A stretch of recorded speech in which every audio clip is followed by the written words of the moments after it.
নবীজিকে জিজ্ঞাসা করা হয়েছে মানুষকে সবচেয়ে বেশি জাহান্নামে নেয় কোন জিনিসে? অবাক হয়ে যাবে। নামাজ না পড়ায় সবচেয়ে বেশি জাহান্নামে নেয় না, রোজা না রাখায় সবচেয়ে বেশি জাহান্নামে নেয় না, ওয়াজ মাহফিলে না আসায় সবচেয়ে বেশি জাহান্নামে নেয় না, দান সাদেকা না করায় সবচেয়ে বেশি জাহান্নামে নেয় না, কোরআন তেলাওয়াত না করায় সবচেয়ে বেশি জাহান্নামে নেয় না। তাহলে কিসের সবচেয়ে বেশি জাহান্নামে নেয় মানুষকে?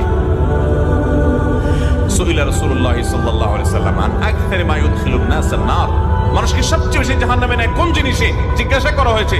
নবীজি বলেছেন দুই জিনিস, আল ফামু ওয়াল ফারাজ, মানুষের জিহ্বা, মুখ এবং লজ্জাস্থান, এই দুইটা অঙ্গ মানুষকে সবচেয়ে বেশি জাহান্নামে নিয়ে যায়। সবচেয়ে বেশি জাহান্নামে নিবে এই দুইটা অঙ্গ।